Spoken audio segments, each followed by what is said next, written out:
Hi friends, எல்லோரும் எப்படி இருக்கீங்க? நல்லா இருப்பீங்க. பேசுங்கிறவங்களிலிருந்து உங்கள் நித்யா ராஜேந்திரன். ஃப்ரெண்ட்ஸ், என்கிட்ட இன்னொருத்தங்க ஒரு கேள்வி கேட்டாங்க. அம்மா, பரிகாரங்கிறது அப்போ உண்மையே கிடையாதா?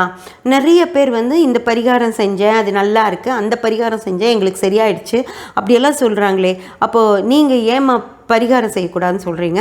நிறைய பேர்த்துக்கு பரிகாரம் செஞ்சதுனால நல்ல வாழ்க்கை அமைஞ்சிருக்காமா அப்படின்னு சொல்லி என்கிட்ட ஒரு பொண்ணு கேட்டாங்க. நேர்லேயே ஃபோன் பண்ணி, அதாவது கிளாஸ் அட்டன் பண்ணுறேன்னு சொல்லி கேட்டுட்டு இந்த கேள்வியை தான் கேட்டாங்க. ஒரு விஷயம், அவங்களுக்கு சில விஷயங்கள் சொல்லிட்டேன், ஆனால் இதை கண்டிப்பாக உங்களுக்கு சொல்லணும் அப்படின்னு சொல்லி நான் நினச்சேன். ஃப்ரெண்ட்ஸ், உங்களுக்கு கண்ணுக்கு தெரியணும்ல. சும்மா நான் தெரியாததே சொல்லிக்கிட்டு இருந்தேன்னு சொன்னால் உங்களுக்கு அது என்னன்னு தெரியாது. ஆனால் உங்களுக்கு நல்லா கண்ணுக்கு தெரியக்கூடிய ஒரு விஷயத்தை பற்றி நான் சொல்கிறேன்.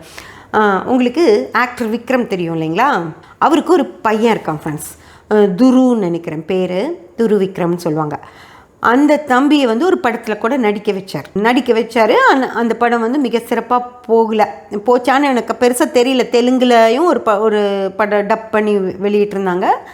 அது நல்லா தான் அந்த தம்பி நடிச்சிருந்தார். ஆனால் அவரோட கரியர் பிக்கப் ஆகலை. பையனை தப்பே சொல்ல முடியாது, அட்டாசமாக இருக்கான் பையன்.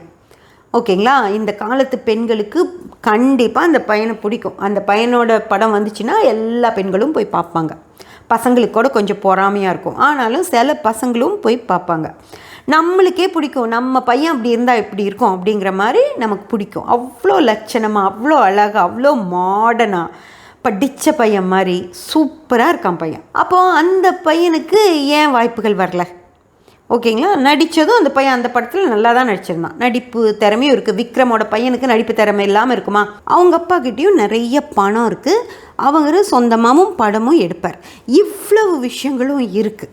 ஓகேங்களா? அவ்வளவு விஷயங்கள் இருந்தும் ஏன் அவர்னால் ஷைன் ஆக முடியல? புரிஞ்சதுங்களா? இப்போது அவர்னால் ஷைன் ஆக முடியல. ஓகேங்களா? இது மாதிரி இன்னும் நிறைய பேர் இருக்காங்க. பாக்யராஜ் பையன் சாந்தனு இருக்கார். அப்புறம் விக்ரம் பிரபு கூட. இப்போது சிவாஜி எவ்வளோ பெரிய ஆக்டர். ஓகேங்களா? பிரபு அதே மாதிரி மிக சிறப்பாக வந்தவர். ஆனால் அதே விக்ரம் பிரபுன்னு வரும்போது சில படங்கள் அவரும் எவ்வளோ முடியுமோ அவர் நடித்தார். ஆனால் அவங்களோட சிவாஜியோட பேரன் அப்படிங்கிற அந்த அளவுக்கான இடம் அவருக்கு கிடைக்கல இல்லைங்களா? அப்போது இவங்ககிட்டலாம் பணம் இல்லையா ஃப்ரெண்ட்ஸ்? பிரபு கிட்ட பணம் இல்லையா? இல்லை பாக்யராஜ் சார் கிட்ட பணம் இல்லையா? இல்லை விக்ரம் கிட்ட பணம் இல்லையா? அவங்கெல்லாம் ஒரு பரிகாரம் பண்ணி அவங்க பையனை பெரிய ஆக்டர் ஆக்க முடியாதா? நல்லா யோசிச்சு பாருங்கள். நம்ம தொழில் செய்கிற இடத்துல கலசம் வச்சு கும்பிடணுமா? தொழில் இப்படி நடத்த அந்த யோகம் பண்ணணுமா? கொத்துமல்லி எரிக்கணுமா? பணம் கொட்டுறக்கு ஏலக்காய், பச்சைக்கற்பூரம், உப்பு, இதெல்லாம் சொல்கிறோம்ல. இதெல்லாம் விக்ரம் பண்ண மாட்டாரா? அவர்கிட்ட காசு இல்லையா பண்ணுறக்கு? இந்த இந்தியா முழுக்க எங்கே இருந்து வேணாலும் ஒரு ஜோதிடர் கொண்டு வர முடியும்ல அவங்களால. மிகப்பெரிய ஜோதிடர்களை கொண்டு வர முடியும்ல. எல்லா பரிகாரமும் செஞ்சு பையன் அப்படி டாப் ஹீரோ ஆக்கிற ஜோதிடர் கொண்டு வர முடியாதா? ஏன் அவர் பண்ணலை? பண்ண முடியாமல் தானே உட்காந்துருக்காரு. எந்த பரிகாரமும் பலிக்காது அப்படிங்கிறது இப்போ உங்களுக்கு புரியுதா? பாக்யராஜனால் கொண்டு வர முடியாதா? நல்லா யோசிச்சு பாருங்கள். கொண்டு வருவார்ல. எப்பேற்பட்ட திரைக்கதை மன்னன் அவர். ஒரு திரைக்கதை எழுதி அந்த பையனை இன்னைக்கு ஃபேமஸ் பண்ண முடியாதா? சொந்த பையன் தானே, அவர் நினச்சாருன்னா பண்ண முடியாதா? இல்லை பிரபு சார் அந்த பையனுக்கு நடிப்பு சொல்லி கொடுத்து அவரை ஓஹோஹோ ஆகாகான்னு கொண்டு வர முடியாதா? முடியும்ல. சரிப்பா, வேண்டாம், அதெல்லாம் பண்ண வேண்டாம், பரிகாரம் பண்ண முடியும்ல. அவங்கக்கிட்ட எல்லாத்துக்கிட்டையும் காசு இருக்குது. இப்போ நான் சொன்ன யார்கிட்டையாவது காசு இல்லாமல் இருக்குமா? அவங்கெல்லாம் பல ஜோதிடர்களை வச்சு பல விதமான ஹோமங்கள், யாகங்கள், அப்படியே அதில் ஏலக்காய் மூட்டையோடவே போட முடியும் அவங்களால. ஏலக்காவை மூட்டையோடு எரிச்சானா அவங்களுக்கு பணம் வராதா? அவங்களுக்கு அந்த புகழ் வராதா? புகழ் கிடைக்காதா? அதன் மூலமாக பணம் வராதா? வரும்ல. பரிகாரம் பண்ணால் இதெல்லாம் வரும், பரிகாரம் பண்ணால் அதெல்லாம் வரும். எத்தனை பேர் சொல்கிறாங்க, நீங்கள் எத்தனை பேர் நம்புறீங்க? ஒருத்தங்க என்கிட்ட ஜாதகம் பார்க்குறவங்க கேட்டாங்க. அவங்க ஃப்ரெண்ட்ஸ் எல்லாம் சொன்னாங்களாம் பக்கத்தில் இருக்கவங்க கிட்ட, நீ அவங்கக்கிட்ட நான் ஜாதகம் பார்க்க போகிறேன்னு சொன்னப்போ, அந்த அம்மா சாமி கும்பிடாதேன்னு சொல்லுது, அதெல்லாம் நடக்காது அவங்ககிட்டலாம் நீ ஜாதகம் பார்க்காதேன்னு சொன்னாங்களாம். அவங்க என்கிட்ட சொல்லிட்டு தான் பார்த்தாங்க. அதை பற்றி எனக்கு பிரச்சனை இல்லை ஃப்ரெண்ட்ஸ், யார் வேணால் என்ன வேணால் சொல்லிட்டு போட்டோம். ஆனால் நான் கேட்குறக்கு பதில் சொல்லுங்கள். இப்போ விக்ரம்னாலேயோ பிரபு சார்னாலேயோ பகீரத் சார்னாலேயோ அவங்க பசங்களை அவங்க பரிகாரம் பண்ணி மிகப்பெரிய நடிகர்களாக ஆக்க முடியாதா? முடியும்ல. எல்லா சோர்ஸும் அவங்கக்கிட்ட இருக்குல்ல, அவங்களால பண்ண முடியுமா இல்லையா? அப்போ ஏன் அது நடக்கலை? ஏன் அந்த பசங்கள்லாம் இன்னும் ஒரு வாய்ப்புக்காக காத்துட்டு உட்காந்துருக்காங்க? அது மாதிரி நிறைய பேர் இருக்காங்க. இவங்க 3 பேர் தான் எனக்கு ஞாபகம் வந்துச்சு, அதனால் நான் கேட்குறேன். இன்னும் எவ்வளவோ பேர் இருக்காங்க அந்த மாதிரி உட்காந்துட்ருக்கவங்க. ஜெயராம் மாதிரி நடிக்கிற ஒரு ஆள் இருக்காரா? எப்பேற்பட்ட ஆள்! அவர் பையனுக்கு அவ்வளோ சிறப்பாக ஜெயராம் அளவுக்கு அவர் வந்துட்டாரா பாருங்கள். வாய்ப்பு கம்மி தானே. அப்போ அவங்கெல்லாம் பரிகாரம் பண்ணி, அவங்க எல்லாம் மலையாளிஸு, அவங்களுக்கு நிறையா ஜோதிடர்கள் இருக்காங்க. நீங்கள் கேட்டிங்கல்ல, ஒரு ஜோதிடர் வந்து உதாரண ஜாதகத்தோட சொல்கிறாரு மேடம் கேட்டிங்களா? அந்த மாதிரி பல ஜோதிடர்கள் இருக்காங்க கேரளாவில். அவங்கள வச்செல்லாம் பரிகாரம் பண்ணி அவர் மிக சிறப்பான ஒரு இடத்த தன் மகனுக்கு உட்கார வைக்க முடியாதா? உட்காரல. அவங்க இதாக தானே இருக்காங்க.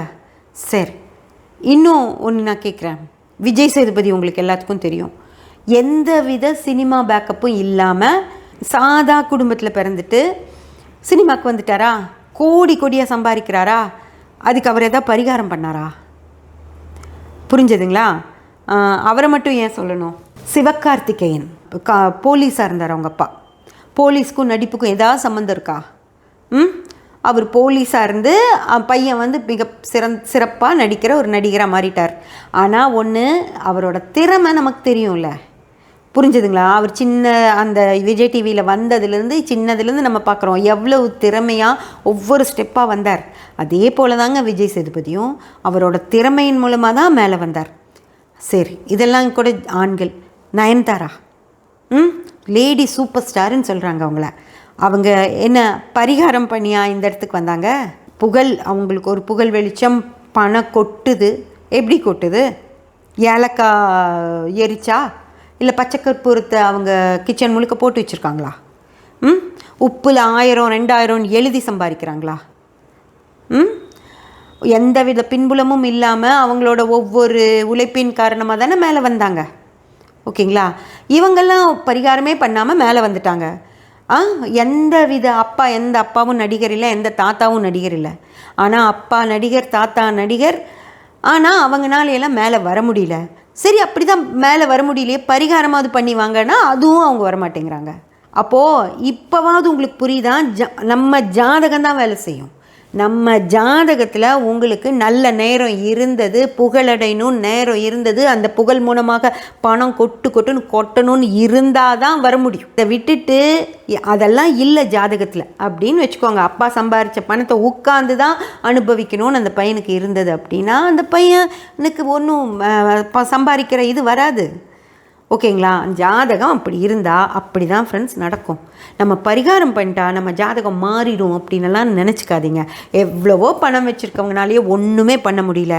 நீங்கள் இந்த சின்ன பரிகாரம், அதுவும் இந்த யூடியூபர்ஸ் எல்லாம் சொல்கிற பரிகாரம்லாம் இருக்குல்ல, அதெல்லாம் செஞ்சு நீங்கள் ஒன்றுமே உங்களுக்கு வராது. உங்கள் ஜாதகத்தில் நேரம் நல்லா இருக்கணும். ஓகேங்களா? நீங்கள் பரிகாரம் செய்கிற நேரத்தில் உங்கள் ஜாதகத்தில் நல்ல தசாபுத்திகள் ஆரம்பித்தா கூட உங்களுக்கு அது நடந்துடும். அப்போ கூட நீங்கள் பரிகாரம் செஞ்சதுனால தான் நடந்துச்சுன்னு நினச்சிப்பீங்க. ஆனால் எப்படி இருந்தாலும் உங்கள் ஜாதகத்தில் உங்களுக்கு நல்ல நேரம் வந்தால் மட்டும்தான் நீங்கள் நல்லபடியாக இருக்க முடியும். வல்ல நேரம் வந்தால் மட்டும்தான் மேலே போக முடியும். ஃபினான்ஷியலாக நல்லா வர முடியும். அது 2 நேரமும் உங்களுக்கு வரணுமோ தவிர எந்தவித பரிகாரங்களும் எதுவுமே செய்யாது ஃப்ரெண்ட்ஸ். புரிஞ்சதுங்களா? திருமண காலகட்டம் வந்தால் தான் திருமணம் நடக்கும். குழந்தை பிறக்க வேண்டிய காலகட்டம் வந்தால் தான் குழந்தை பிறக்கும். புரிஞ்சதுங்களா? நீங்கள் எவ்வளோ வேணாலும் மடிப்பிச்சை கேளுங்க முருகர்கிட்ட போய். முருகர் தான் உங்களுக்கு குழந்தைய கொடுப்பார். ஆனால் உங்கள் ஜாதகத்தில் குழந்தை வர வேண்டிய காலகட்டம் வந்தால் தான் கொடுப்பார். புரிஞ்சுதுங்களா? நான் போய் மடிப்பிச்சை ஏந்தி நின்றுட்டு வந்தேன், எனக்கு முருகர் குழந்தைய கொடுத்தாரு அப்படின்னா கரெக்டாக நீங்கள் அங்கே போய் சாமி கும்பிட்டு வந்த நேரத்தில் உங்கள் ஜாதகத்தில் புத்தி மாறி இருக்கும். புரிஞ்சுதுங்களா? உங்களுக்கு குழந்தை கொடுக்கக்கூடாதுங்கிறது ஒரு சனி புத்தியாக இருக்கும். அதே சனி புத்தி முடிஞ்சு புதன் புத்தி வரும்போது உங்களுக்கு புதனால் தான் குழந்தை பிறக்கணும்னு இருக்கும். 5ஆம் அதிபதி புதனாக இருப்பார். அதனால் உங்களுக்கு குழந்தை வரணும்னு இருக்கும். நீங்கள் போய் அங்கே மடிப்பிச்சை கேட்டு வந்திருப்பீங்க, இங்கே குழந்தை உருவாகும். புரிஞ்சுதுங்களா? ஜாதக ரீதியாக தான் வருமோ தவிர நீங்கள் மடிப்பிச்சை கேட்டுட்டீங்கிறக்காக எப்போ வேணாலாம் முருகரால் உங்களுக்கு குழந்தைய கொடுத்துட முடியாது. உங்கள் ஜாதகத்தில் அந்த நேரம் வரும்போது கண்டிப்பாக உங்கள் வேண்டுதல் அவர் நிறைவேற்றி கொடுப்பார். இதுதான் ஃப்ரெண்ட்ஸ் நடக்கும். ஜாதகம்தான் உங்களுக்கு வேலை செய்யுமோ தவிர எந்தவித பரிகாரங்களும் வேலை செய்யாது. அதை நல்லா புரிஞ்சுக்கிட்டு அதுக்கு ஏற்ற மாதிரி நடந்துக்கோங்க. சப்ஸ்கிரைப் பண்ணி பெல் பட்டன் ப்ரெஸ் பண்ணி வச்சுக்கோங்க. அப்போ தான் நான் போடுற எல்லா பதிவுகளும் உங்களுக்கு கிடைக்கும். லைக் பண்ணி ஷேர் பண்ணி கமெண்ட் பண்ணிங்கன்னா எனக்கு சப்போர்ட்டிவாக இருக்கும். Thank you friends.